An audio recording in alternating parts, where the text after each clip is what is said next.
मुखिया जी, ये शहरी बाबू लोग हमें बेवकूफ समझते हैं। वो कागजात जो काव्या लाई है ना, उनमें कुछ गड़बड़ी जरूर है। भला एक सूखी झील को ठीक करने के लिए इतना पैसा और इतनी भागदौड़ कौन करता है? सरदार, तुम हमेशा जल्दीबाजी करते हो। वो लड़की एक बड़ी एनजीओ से आई है, गांव का भला करने आई है। सरोवर ठीक होगा तो पानी आएगा, खेत लहलहाएंगे। इसमें बुराई क्या है? बुराई भला किसमें नहीं होती बलदेव जी। पिछले साल जब गांव के रिकॉर्ड रूम में आग लगी थी, तब भी आप यही कह रहे थे कि दुर्घटना है। अब ये सरोवर के आसपास की पुश्तैनी जमीन के कागजात अचानक जांच के लिए चाहिए। सोचिए जरा, क्यों?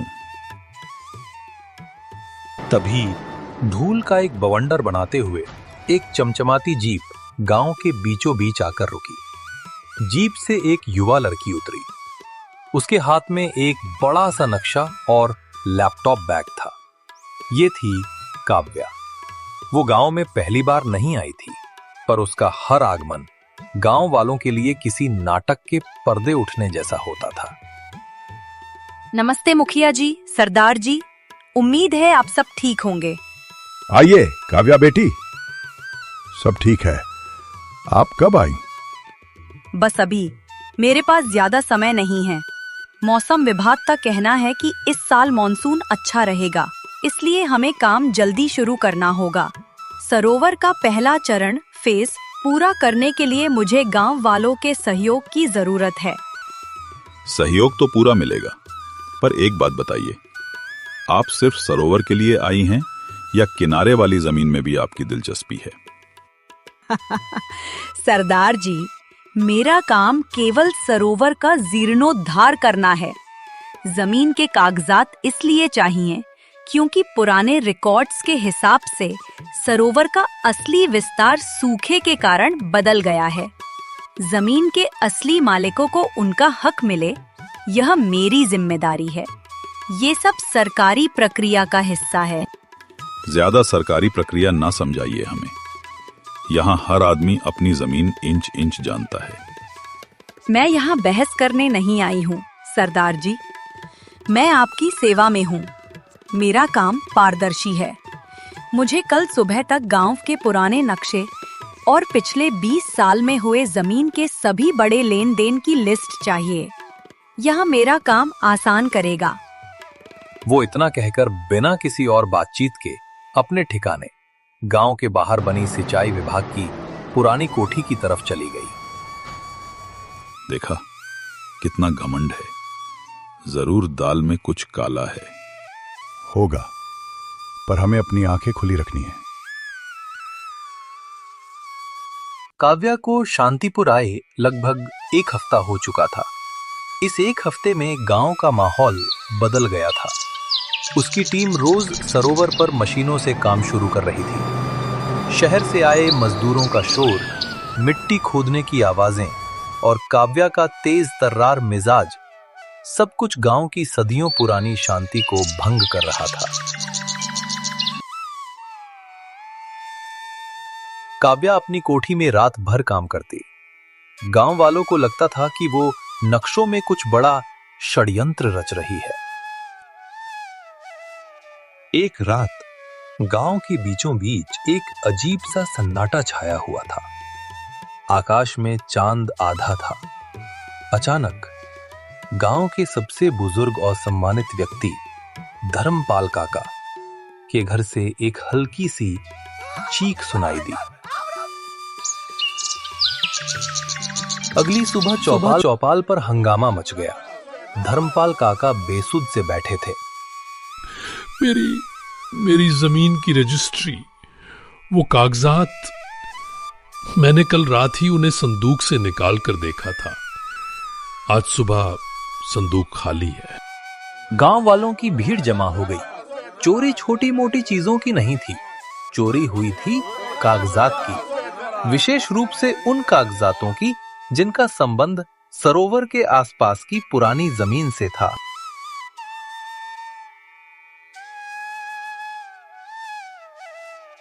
काका, आप अकेले नहीं हैं, मेरी भी। कल मैंने अपनी पत्नी के नाम जो जमीन का कागज बनवाया था वो भी नहीं है। मैंने कहा था ये सब उसी शहरी बिल्ली की करतूत है। जब से वो आई है तब से अजीब अजीब बातें हो रही हैं। उसे ही तो चाहिए थे गांव के पुराने रिकॉर्ड्स। सरदार, बिना सबूत किसी पर इल्जाम लगाना सही नहीं है। सबूत? क्या सबूत चाहिए? वो आई, कागजात मांगे और अब कागजात गायब हो गए। और सुनो, चोरी सिर्फ उन घरों में हुई है जिनकी जमीन सरोवर के बिल्कुल किनारे है।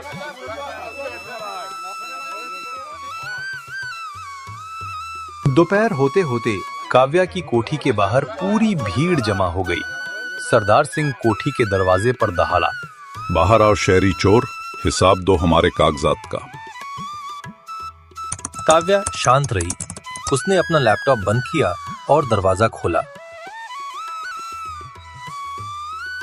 उसकी आंखों में कोई घबराहट नहीं थी, बल्कि एक कठोर दृढ़ता थी। क्या बात है सरदार जी, यह कैसा बर्ताव है? बर्ताव? हमारे पुरखों की जमीन के कागजात गायब हो गए हैं और तुम बर्ताव पूछ रही हो? तुम्ही ने मांगे थे, तुमने ही चुराए होंगे, ताकि सरोवर के नाम पर तुम हमारी जमीन हड़प सको।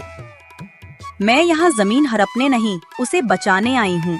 और अगर कागजात चोरी हुए हैं तो ये चोर मेरे से ज्यादा आप सबके बीच में है। मतलब ये कि आप सब इतने सालों से यहाँ हैं। कोई भी बाहरी व्यक्ति एक रात में इतनी सफाई से सिर्फ जमीन के कागजात चोरी नहीं कर सकता। यह उस आदमी का काम है जिसे गांव के हर घर की कमजोरी और हर संदूक की जगह पता है।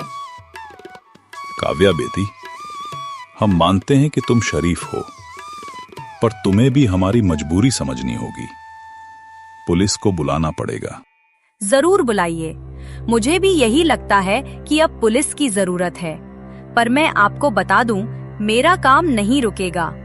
सरोवर का काम मॉनसून से पहले पूरा होना है और मैं उसे पूरा करके रहूंगी। मुखिया जी ने पुलिस को फोन मिलाया। पुलिस के आने तक गांव में तनाव चरम पर था। काव्या अंदर अपने लैपटॉप पर बैठी थी।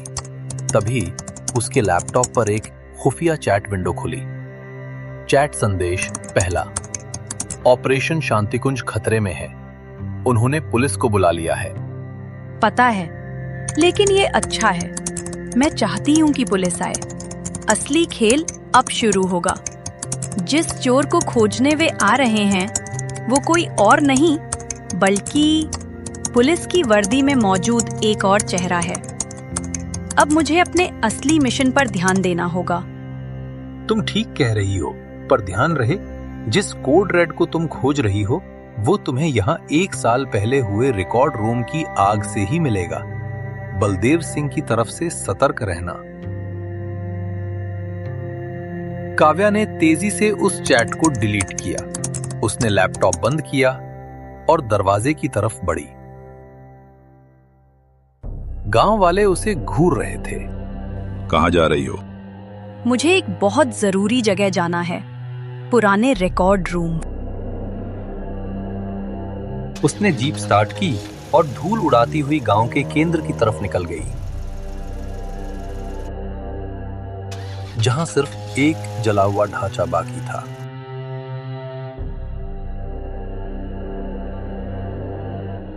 पुलिस का सायरन अब दूर से सुनाई देने लगा था और गांव वाले जानते थे कि शांतिपुर का ये नाटक अब एक नया मोड़ लेने वाला है।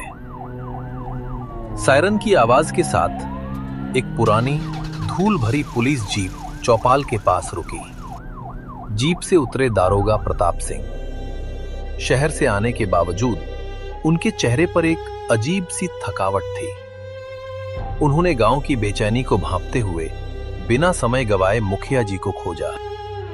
मुखिया जी कहाँ हैं? मैं हूँ दारोगा प्रताप सिंह। ये गांव में क्या तमाशा चल रहा है? एक एक कर कागजात गायब हो रहे हैं। नमस्ते दरोगा जी, ये पहली बार हुआ है। हम सब परेशान हैं। गांव में मातम जैसा माहौल है। दारोगा जी, चोर यही है। ये जो शहर से लड़की आई है ना, काव्या, जब से इसने जमीन के रिकॉर्ड्स मांगे हैं तभी से चोरी शुरू हुई है। ये जमीन हड़पना चाहती है। शांत, पहले मुझे काम करने दो। कौन है ये लड़की काव्या और वो अब कहां है? सरदार गलत कह रहा है।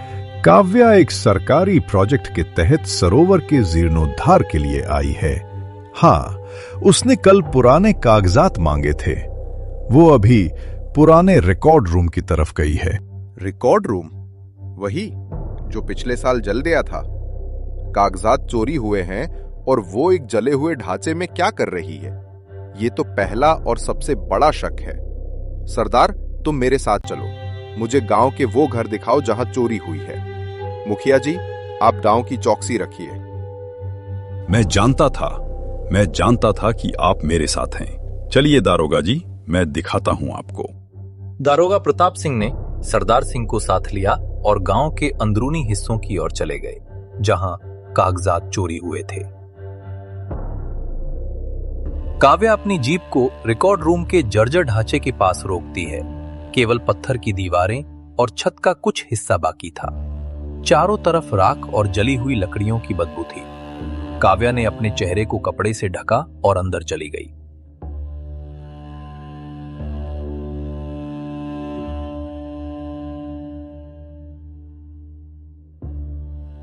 एक साल पुरानी आग और चोरी आज?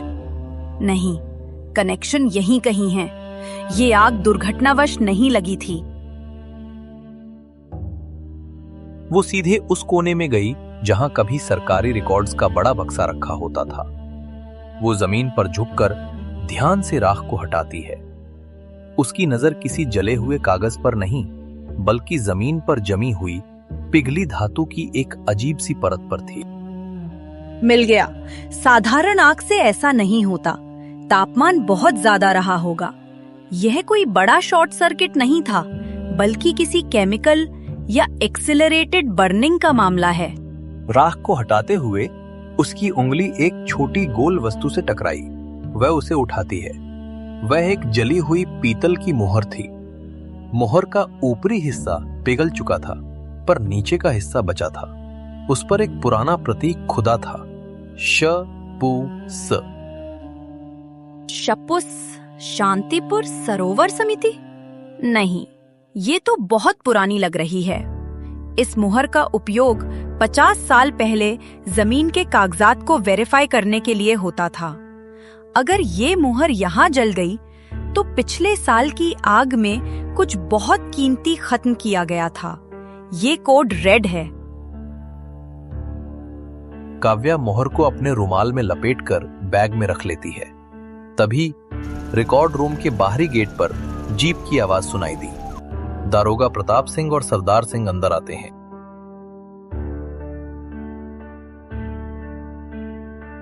दारोगा जी, ये रही, रंगे हाथों पकड़ी गई। देखिए, जले हुए रिकॉर्ड रूम में क्या कर रही है। चोर अपनी जुर्म की जगह पर ही आता है। मिस काव्या, आप यहाँ क्या कर रही हैं? आपको पता है कि ये पिछले साल का दुर्घटना स्थल है और आपके ऊपर ताजे चोरी के कागजात से संबंधित होने का शक है। दारोगा जी, मेरे पास जमीन के चोरी हुए कागजात नहीं हैं। मैं तो अपनी जांच कर रही थी। किस बात की जांच? आप एक एनजीओ वर्कर है, डिटेक्टिव नहीं। ये जांच पुलिस का काम है। आप सही कह रहे हैं, लेकिन ये चोरी इस रिकॉर्ड रूम की आग से जुड़ी हुई है। जो लोग आज कागजात चुरा रहे हैं, उन्होंने ही 1 साल पहले सारे सबूत यहाँ जलाए थे। मैं ये समझने की कोशिश कर रही थी कि यहाँ किस तरह की आग लगी थी। झूठ। आग तो बिजली के शॉर्ट सर्किट से लगी थी, सब जानते हैं। अगर शॉर्ट सर्किट से लगी थी, तो वहाँ जमीन पर पिघली हुई पीतल की मोहर क्यों मिली? शॉर्ट सर्किट से पीतल इतनी तेजी से पिघलती नहीं। दारोगा प्रताप सिंह की आंखों में पहली बार थोड़ी दिलचस्पी दिखाई दी। वो काव्या के चेहरे को ध्यान से देखने लगे। आपके पास वो मोहर है? वह मेरी निजी संपत्ति है दरोगा जी। मैंने उसे छू लिया, इसलिए सबूत को संभाल कर रखना मेरी जिम्मेदारी है। मैं उसे तभी दिखाऊंगी जब मुझे पूरा यकीन हो जाएगा कि मेरी बात पर भरोसा किया जाएगा। विश्वास, ये विश्वास के लायक नहीं है। बस सरदार, मिस काव्या, मैं आपको गिरफ्तार नहीं कर रहा, पर मेरी चेतावनी है, शांतिपुर छोड़कर जाने की कोशिश मत करना, और जो मोहर आपके पास है उसे कल सुबह तक चौकी में जमा करवा देना। ठीक है दारोगा जी, पर उससे पहले मैं आपको एक बात बता दूं, चोरियां तो जारी रहेंगी। आप असली चोर पर ध्यान दीजिए, वरना गांव के सारे कागजात बिक चुके होंगे। मुझे लगता है आज रात एक और चोरी होगी। दारोगा प्रताप सिंह और सरदार सिंह हैरान होकर एक दूसरे को देखने लगे। काव्या उनकी हैरानी को देखकर अपनी जीप में बैठी और कोठी की तरफ वापस निकल गई। दारोगा के मन में अब शक का बीज पड़ चुका था। क्या ये लड़की चोर है या कोई खुफिया खिलाड़ी? और अगर आज रात चोरी हुई तो क्या गांव के अंदर ही कोई गद्दार छुपा बैठा है? रात के ठीक 11 बजे थे। काव्या की चुनौती ने दारोगा प्रताप सिंह को नींद नहीं आने दी।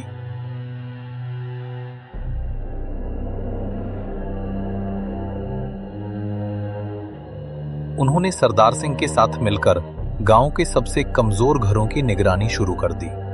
हर दरवाजे, हर खिड़की पर उनकी पैनी नजर थी। सरदार, तुम इस गली में छिपकर नजर रखो, मैं उस गली में मोर्चा संभालता हूं। चोर को रंगे हाथों पकड़ना है। हर कोई अपने घर की निगरानी कर रहा है तो चोर इतनी आसानी से कैसे चोरी कर पाएगा? ये सब मेरी समझ से बाहर है। चोर डरता नहीं है सरदार, चोर मौके की तलाश करता है, और गांव के लोग इस वक्त अपनी जान माल की हिफाजत में लगे हैं। यही मौका है। तभी पंचायत भवन की तरफ से गांव के केंद्र में बनी पुरानी सरकारी इमारत एक धीमी सी खड़खड़ाहट की आवाज आई। पंचायत भवन गांव के सबसे सुरक्षित स्थानों में से एक था, क्योंकि वहां गांव के पुरानी नक्शे और अभिलेखों की मूल प्रतियां रखी थीं। क्या था वो आवाज कहां से आई? पंचायत भवन की तरफ से? चोर ने तो हमारी सोच से भी बड़ा निशाना चुना। पंचायत भवन? ये तो हमारे पूरे गांव को खत्म करना चाहता है। भागो दारोगा जी। दोनों तेजी से पंचायत भवन की तरफ भागे। वहां का माहौल एकदम शांत था। दरवाजा अंदर से बंद था। दारोगा ने दरवाजे को जोर से लात मारी और वह टूट गया। अंदर का नजारा चौंकाने वाला था। पंचायत भवन के बीचों बीच रखा एक बड़ा लोहे का संदूक खुला पड़ा था, और एक आदमी मुंह पर कपड़ा बांधे हुए एक पुराना कपड़े का लिपटा हुआ नक्शा लेकर भागने की कोशिश कर रहा था। रुक जा, पकड़ो इसे। अरे रुक जा गद्दार, ये ले। सरदार सिंह ने अपनी पूरी ताकत से उस आदमी को धक्का मारा। वो लड़खड़ाकर जमीन पर गिरा, मुंह से कपड़ा हट गया, और सरदार सिंह ने जो चेहरा देखा उससे उसका खून जम गया। मुखिया जी, बलदेव सिंह, आप? गांव का सबसे सम्मानित व्यक्ति मुखिया बलदेव सिंह चोर के रूप में रंगे हाथों पकड़ा गया था। उसके हाथ में गांव का 50 साल पुराना मूल नक्शा था। हटो, हट जाओ, ये नक्शा मेरा है, किसी को छूने नहीं दूंगा इसे। मुखिया जी, ये क्या कर रहे हैं आप? कागजात की चोरी, और अब ये नक्शा? मैं ये गांव के भले के लिए कर रहा था। इस सरोवर में कोई पानी नहीं है, यहां सोना है। आपने हमें धोखा दिया मुखिया जी, पूरा गांव आप पर भरोसा करता था। तभी काव्या बिना कोई आवाज किए टॉर्च की रोशनी लिए दरवाजे पर आकर खड़ी हो गई। वह सीधे बलदेव सिंह के पास गई, जिसने अभी भी नक्शा कसकर पकड़ रखा था। मुझे पता था मुखिया जी, इसीलिए मैंने दारोगा जी को आज रात चोरी की चेतावनी दी थी। चोर को पता था कि गांव वाले और पुलिस कमजोर घरों की निगरानी करेंगे, इसलिए उसने सबसे कीमती चीज, पूरे गांव की मिल्कियत पर निशाना साधा। तू क्या जानती है? तू कौन है? मैं वो हूँ जो कोड रेड को समझती हूँ। काव्या ने अपने रुमाल से लपेटी हुई पिघली हुई पीतल की मोहर निकाली और मुखिया के हाथ में पकड़े हुए नक्शे की तरफ इशारा किया। ये नक्शा साबित करता है कि सरोवर किनारे की जमीन केवल कृषि भूमि नहीं है। इस पर खुदा हुआ प्रतीक शप्पूसा शांतिपुर पुरातात्विक संरचना यह दिखाता है कि इस जमीन के नीचे सदियों पुराना एक विशाल मंदिर या किला दबा हुआ है। 1 साल पहले आपने रिकॉर्ड रूम में आग इसलिए लगाई थी ताकि कोई इस नक्शे तक न पहुंच सके, और उस जमीन के कागजात चोरी इसलिए किए ताकि आप सस्ते में उन्हें बेच सकें। पुरातात्विक संरचना? मुखिया जी, ये तो सिर्फ धोखा नहीं, ये तो देश का कानून तोड़ना है। हाँ, मैं इस गरीबी से थक गया हूँ। मुझे पता था कि उस जमीन के नीचे खजाना नहीं बल्कि एक प्राचीन ढांचा है जो अरबों का है। मैं उसे एक बड़े कंस्ट्रक्शन माफिया को बेचकर अमीर बनने वाला था। आप किसी को कुछ नहीं बेचेंगे बलदेव सिंह। मैं किसी एनजीओ से नहीं हूँ। मेरा नाम काव्या शर्मा है और मैं archaeological survey of India ASI की अंडरकवर अधिकारी हूँ। हमारा मिशन उस प्राचीन ढांचे को बचाना और उस आग की जांच करना था जिसे आपने दुर्घटना बताया था। पूरा पंचायत भवन स्तब्ध था। सरदार सिंह को काव्या पर शक करने का पछतावा हुआ, जबकि दारोगा प्रताप सिंह को अपनी गलती का एहसास। आसी अधिकारी मिस शर्मा, मैं आपका आभारी हूँ। हमने आपको चोर समझा जबकि आप इस गांव को बचाने आई थी।